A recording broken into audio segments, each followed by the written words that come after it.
طبعا خليني الاول ارحب بوسام. وسام من الناس الجميله جدا والاصدقاء العزاز عليا جدا، واللي ليه تجربه فريده ممكن نتكلم عليها باستفاضه. بس خلينا اولا عايزين وسام يدينا الاول او يقول كلمه للناس الموجوده.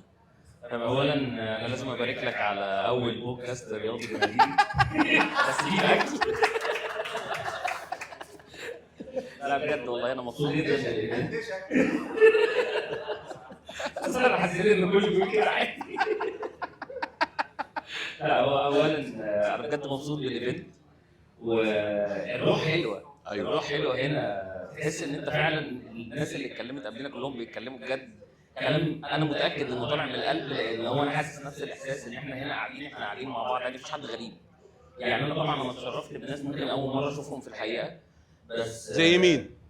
اولا اول مره اقابل كابتن هيثم عرابي، اول مره اتشرف بالكابتن علاء مجنون، اول مره اتشرف بسياده المستشار وبعد ده 99 سنه. في ناس كتير بعد كده حبايبي. اول مره اتشرف بالاستاذ اكرم وبالاستاذ محمد صلاح، لقيت الناس كلها حبايبي. استاذ محمد صلاح النهارده ناس كتير اول مره تشوف. انا اول مره اتقابل معاه في الحقيقه، واول مره اقابل ناس كتير على فكره من المدرج فيس تو فيس. الحمد لله. بجد الاجواء حلوه، الاجواء جميله يعني. مندو في الامارات في المركب بقى. ماندو موصيني توصيه ان اعمل له باي باي. ازيك يا ماندو؟ حبيبي يا مندو، ربنا يرجعك بالسلامه ان شاء الله. وسام ازيك؟ الحمد لله. ايه الاخبار؟ بشوفك كتير على التيك توك، وبنسبه كبيره جدا بشوفك قاصد تدخل تغلط الزملكاويه. ايوه انا بحب كده دي الحقيقه؟ يعني انت داخل تيك توك عشان كده؟ لا هو انا الاول دخلت بالصدفه بكل صراحه. انا الموضوع ابتدى معايا، احنا عايزين نفهم. انا الموضوع ابتدى معايا صدفه بحته. انا كنت بتريق على كيروش بعد ما مشي من منتخب مصر، لو انا مقتنع دلوقتي انه لو رجع عادي، على انستجرام عندي. فكذا حد ابتدى يقول لي اعمل تيك توك بعد فيديو اتنين كده. ابتديت اعمل شويه فيديوز صغيره على التيك توك، وقعدت بتاع سنه. انا ممكن كل فتره كده برمي فيديو هزار على التيك توك، ولا بعمل محتوى ولا بتاع ولا ليه دعوه باي حاجه، لحد ما ابتديت خطوه ان انا افتح لايفات عشان اتكلم مع الناس، لان كان بيجي لي كومنتس كتيره ان احنا نتكلم مع بعض. وبعدين تحولت لايفاتي بكل صراحه، رغم ان احنا مفتوحين ولايف وكل حاجه، لفخ لاي زملكاوي. انا بتكلم بكل صراحه، انا بفتح اللايف مستني حد زملكاوي يخش. انا بتكلم بصراحه، لان بجد هنطلع انا واحد اهلاوي نقول ايه؟ النادي الاهلي نادي جميل. ايوه حصل. احنا نادي مفيش منه اتنين. حصل. احنا بصراحه مش المدينه الفاضله، عندنا مشاكل. ايوه حصل. بس احنا بنعرف نعالجها. ايوه حصل. احنا نادي قرن جدا، احنا افضل نادي في الدنيا. حصل. لكن النقاش مع واحد زملكاوي مسلي جدا، انك تقعدي تتفرجي على عقليه هم مش عايشين في نظريه المؤامره، هم اخترعوا ما وراء نظريه المؤامره وراحوا هناك. فالموضوع مسلي جدا. انا بلاحظ اصلا ان واحد بيبتدي معاك بطريقه معينه وبيوصل معاك للاخر وبيبقى خلاص زهق، فبينزل يطلع لك واحد تاني نفس النوعيه ويكمل معاك بنفس الطريقه. مسليين جدا. أيوة. انا ممكن اقعد في نقاش مع حد ساعه ونص ساعتين، انا فعلا مش بمل. يعني انا ساعات الناس تقعد تقول لي انت جايب المراره دي منين؟ انت جايب الخلق ده منين؟ انا قاعد مستمتع، انا بعمل حاجه انا بحبها جدا. انا قاعد بتناقش مع حد هم ما شاء الله عليهم طبعا كلهم حافظين نفس الكلام، يعني هو كله بيخش يقول نفس الكلام، وعندهم القدره بتاعه ان احنا الجمله دي جمله حقيقيه مش عشان حصلت، عشان احنا قلناها كتير. يعني احنا النهارده بنتعامل مع واقع ان احمد السيد زيزو مرتبه 160 مليون، لو حضرتك لسه واقف عند 100 مليون يعني هو كان 100 بقى 150 بقى 160، وهم كلهم بيعيدوا الجمل دي ورا بعض. صحيح. محدش شاف عقد زيزو، مفيش تصريح رسمي من النادي الاهلي، مفيش حاجه رسميه من اتحاد الكوره، مفيش حتى حاجه رسميه من الصحفيين اللي محسوبين على النادي الاهلي اللي في منهم ناس قاعده معانا هنا. بس احنا كلنا بنقول 100 مليون فبقينا نقولها زي بعض، حسينا ان 100 مليون دي قليله لان طلع حد قال احنا عرضنا على زيزو 85 مليون فرقيناه بقت 150. حد يقول الله بس ما حدش يخرب ورانا، وهي ماشيه كده. في اي حاجه بقى يعني الكلام ده كمثال، لكن في اي حاجه زي كده هم ما شاء الله عليهم يعني بس ليهم طرف الخيط وهم بينطلقوا. لما قلت الجوهر الله يرحمه، الله يرحمه، ما حدش هيراجع ورانا عادي. كتجربه التيك توك اداك قوه قد ايه على اليوتيوب؟ الفان بيز بتدي قوه على اليوتيوب ايا كان هي منين، عشان نتكلم بصراحه. يعني نقطه الخلاف بتاعت البدايه على اليوتيوب، انا هختلف مع احمد ان البدايه على اليوتيوب صعبه جدا لحد دلوقتي، بس لو حد رايح على اليوتيوب وهو عنده ناس بتتابعه ايا كانت منين هتديله زقه ودي هتفرق. اي نعم انا كان عندي قدر من الغباء ان قعدت حبه بنزل فيديوهات على اليوتيوب وبسيبها برايفت ومش فاهم محدش بيشوفها ليه. يعني انا ما كنتش فاهم ان اليوتيوب فيه اوبشن برايفت وبابليك. لما الفيديو اتعمل له ابلود اهو يجي على الاقل فيو لنفسك. ما كنتش عارف المشكله فين لحد ما الحمد لله عرفت بعد كده. يعني انت اللي بتشوف الفيديو لوحدك؟ انا اصلا كنت بتفرج كان بيبقى زيرو يعني مفيش حتى المشاهده بتاعتي. رب القبول ده يا رب الله. يا رب اللهم لا حسن. بس فالزقه دي بتفرق بكل صراحه، بس برضه مش بتفرق بقدر كبير.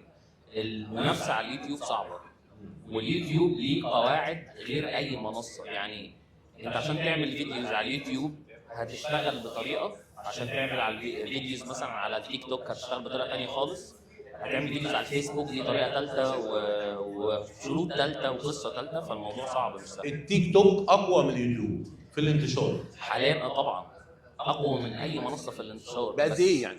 لا بكتير بكتير. التيك توك انا ممكن افتح فيديو كده ماسك الموبايل وبتمشى في الشارع دقيقتين واجيب 2-3 مليون فيوز. اليوتيوب مفيش الكلام ده. اليوتيوب ليه ستاندرد، لان المثال اللي كان بيقوله راشد مثال حقيقي جدا. فكره ان الناس بتتعامل معانا مثلا على اليوتيوب فكره ان انا قاعد بتغدى ولا انا قاعد بتعشى فانا عايز اقعد اشوف انت بتقول ايه.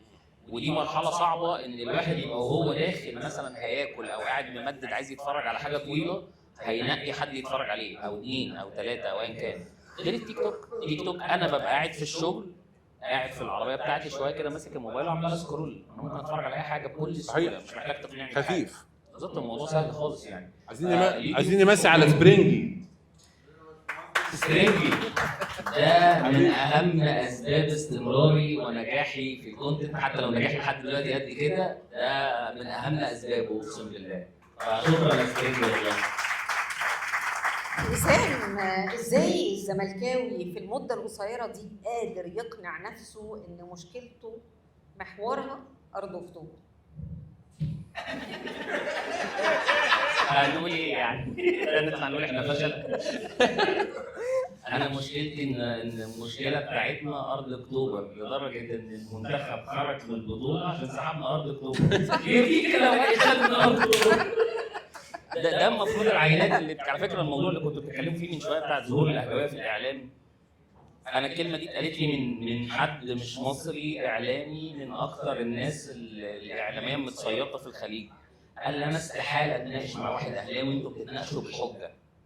يا باشا كلمني بالهجايس، احنا عايزين نطلع نقعد بقى نقول اي كلام ونجيب مشاهدات، لان ده بيبقى الهدف. انت طالع في الاعلام عايز تتكلم في ان في تاريخ كذا حصل كذا، يوم كذا حصل كذا، في الموقف الفلاني اتصرفنا بالشكل الفلاني. في ناس عايزه تطلع تكلمك كلام عام. الزمالك فاشل عشان سحبوا مننا ارض اكتوبر. هات ارض اكتوبر وهبقى زي الفل. طب ما معاك من 2003 ما تعيش في العشريه السوداء وانت معاك ارض اكتوبر.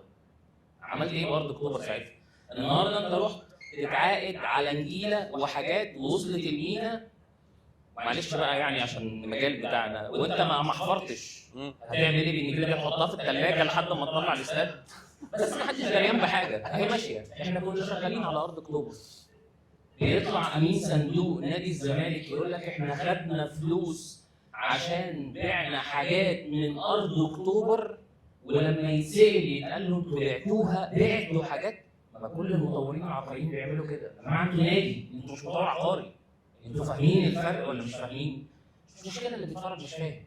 ما انا كل هدفي دلوقتي ان انا عايز انزلكم من على دماغي. هتركز معايا هتقول لي انت فشلت في 1 2 3 4. انا مش عايزك تركز معايا.